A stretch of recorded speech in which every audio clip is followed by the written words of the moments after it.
And we're cooking, ladies and gentlemen.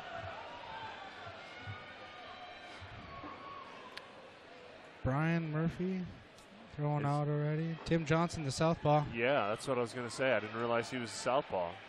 A lot of wrestlers like to do that southpaw stance. It opens up that single leg right there with their lead hand. Yeah, that's a wrestling thing where even if you're right-handed, you tend to sound like southpaw. Especially around this area. I think we have a lot of southpaws at the gym. The most southpaws. That's probably because everybody comes from a wrestling background. Right now, all that meat pressed up against the cage. They're throwing knees on the inside, throwing little short uppercuts and hooks at each other. I'm sure Tim's trying to set up that takedown. Brian probably trying to circle off the cage. Yeah, you see him doing that where he goes over the arm trying to get him turned. Wouldn't mind seeing Tim get his head underneath the chin. Oh. Brian turns him. And Tim turns back. I don't see very much happening from this position.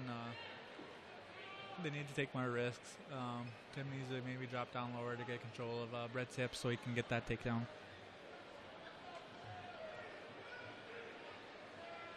Once again, in this clinch, I don't really see anybody using a true Muay Thai style. Probably more of a wrestling based. Sure. Chipping away at each other. See Brett Murphy trying to push that head away.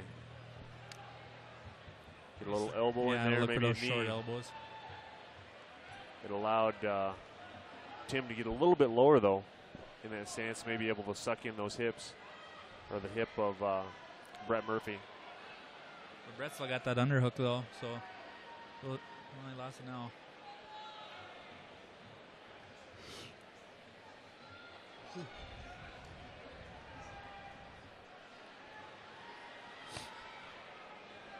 A lot of power going on right there. A lot of power struggle for those who don't quite know what's going on. These guys are spending a lot of energy clinched up with each other. It's a lot of meat to try and handle, try and control. See, it looks like he switched off to a high crotch here. Possibly he could.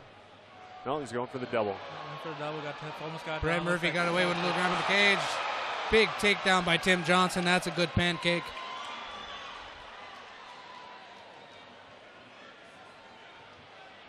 Brett Murphy works his way back up. Tim holding on to that choke. guillotine. Yeah, Tim holding on to a choke. Lets it go. Scored his points with the takedown. Nothing significant really comes off it, though.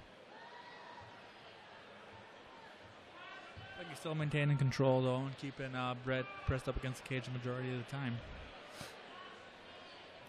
I like how he's chipping away at the legs, inside knees to the thighs. Those start to wear on you. That's the thing about the clinch game is, it doesn't look like there's a whole lot going on, but it tires you out like you wouldn't believe. I know a lot of fighters, including myself, who can box and literally grapple all day, but you stick me in the clinch for 2 minutes and I'm ready to throw up in the corner. Brett Murphy able to get him turned there. Nice.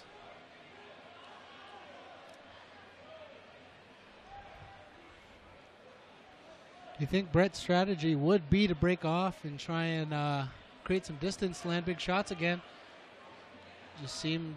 a couple times though that we've when we covered Brett's fights, he'll kind of do this same thing. But just put him up against the fence, little shots. Try and open up something big. Yeah, well, just be able to use in the later rounds that guy gets real tired and be able to capitalize on it in the later rounds.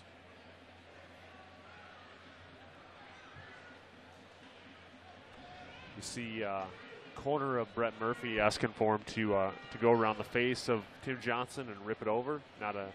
Maybe a bad idea. Oh. Tim trying to lift with a good Greco toss, double under toss. Didn't get it. Back up against the cage we are. Yeah, I would have liked to see him move his hips a little bit to the right then and pop right as Brett was starting to move. Mm-hmm.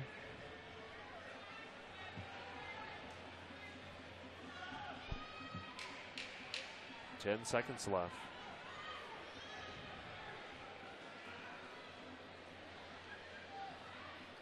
I'd like to see more toe stomps.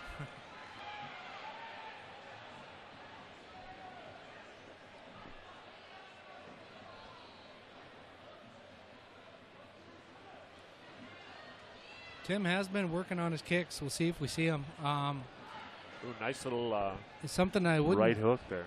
Sorry. No. Something I wouldn't suggest, throwing big kicks at like a guy with such heavy hands like Brett. Brett puts him up against the cage. That's the one thing is, since this is a 5-round fight, I don't. All this clinching, it's eventually gonna come to head, and you're gonna see somebody get finished.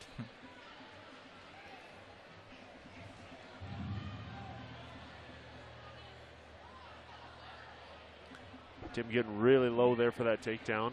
Brett's able to pummel and get that up and bring him up and back down. Tim goes. Got that takedown. There we go. Tim Johnson on top, bringing her pain. Really trying to tee off, trying to see if he can hurt him at all. He got mount, and this could be the beginning of the end for Brett Murphy. Tim chipping away, Murphy covering up. There we go. Chad Gilbertson has no choice but to step in. Still your heavyweight champion. Still your Tim heavyweight champion. Johnson. 117 of round 2, the winner by TKO due to strikes, and your DFC heavyweight champion, Tim Johnson. And there you have it. You guys are working hard. Yeah, I know probably to the fan base didn't look like there's a lot going on there, but tell you what, that push and shoving, just that position, especially in heavyweights, just those little couple inches here and there can make the whole fight. So you got yourself the belt. It's looking pretty good on you. We were here in the spring when you got it and you accepted the fight at that time. Now what?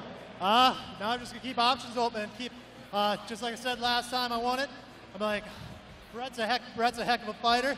I want to just try to keep fighting better quality opponents every time. So next on the list, who knows? We'll just keep it rolling. All right, congratulations, Tim Johnson, your DFC heavyweight champion.